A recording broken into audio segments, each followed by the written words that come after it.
নমস্কাৰ প্ৰিয় বন্ধু বান্ধৱীসকল, বন্তিদাস চেনেললৈ আপোনালোকক পুনৰ স্বাগতম। আজি আপোনালোকৰ মাজলৈ আকৌ এটা নতুন ভিডিঅ'ৰে লৈ আহিব বিচাৰিছোঁ। আমি আহি আছোঁ শ্বিলঙলৈ এয়া যাত্ৰা কৰিছোঁ। ভণ্টি আৰু ভনী জোঁৱাই অকণমানিজনী আমাৰ লগত আহি আছে শুই।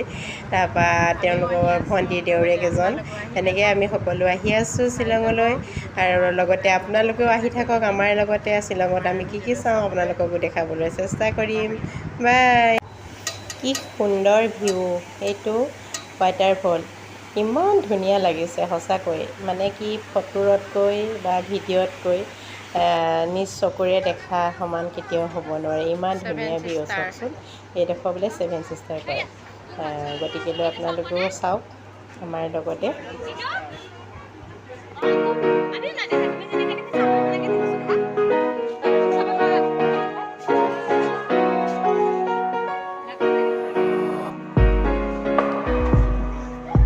এইটো হৈছে এলিফেণ্ট ফল।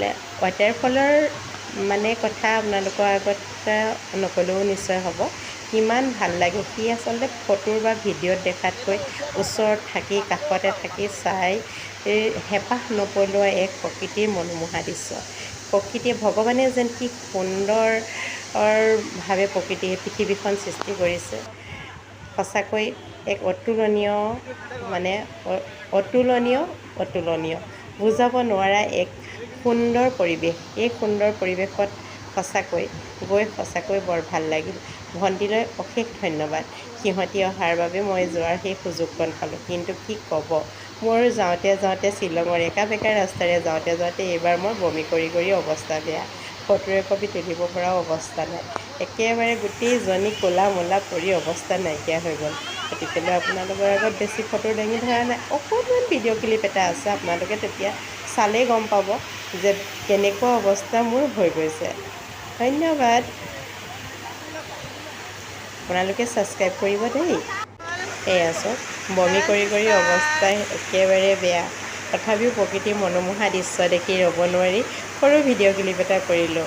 আপোনালোকে মোক নাচাব দেই, প্ৰকৃতিৰ দৃশ্যটোহে চাওক। মনোমোহা সেই অপৰূপ দৃশ্য চাবলৈ প্ৰয়াস কৰক। আপোনালোকক সেইটোহে দেখাবলৈ প্ৰয়াস কৰিলোঁ। মোৰ চেহেৰা নহয়, মোক একেবাৰে বেমাৰী যেন লাগিছে, বুঢ়ী যেন লাগিছে। চাওকচোন, মেঘালয়ৰ ৰাস্তাৰ কাষে গৈ থাকোঁতে কি সুন্দৰ পৰিৱেশ, কি সুন্দৰ। এটা আমাৰ ৰাস্তাৰ নিচিনা নহয়। আমাৰ ৰাস্তাত যাব নোৱাৰি গৰু ছাগলীৰ পৰা। তাত কিন্তু এটা গৰু, এটা ছাগলী, এটা মেকুৰী, একো এটা জীৱ জন্তুৱেই নাই। কি সুন্দৰ ৰাস্তা, খালি একা বেকা ৰাস্তাৰে যাওঁতে মই বমি কৰি অৱস্থা নাইকিয়া হ'ল। গতিকে ইমান ধুনীয়া লাগিছে পৰিৱেশটো চাই, সঁচাকৈ বৰ ভাল লাগিছে। গতিকে আপোনালোককো দেখাইছোঁ। আকাশখন যেন মাটিত লাগি আছে তেনেকুৱা লাগিছে। গতিকে আপোনালোকে চাই বাৰু কেনেকুৱা পাইছে কমেণ্ট কৰি জনাব দেই। মোৰ চেনেলটো ছাবস্ক্ৰাইব কৰিবলৈ নাপাহৰিব। আপোনালোকৰ আশীৰ্বাদৰ অবিহনে মই কেতিয়াও আগবাঢ়ি যাব নোৱাৰিম। ধন্যবাদ।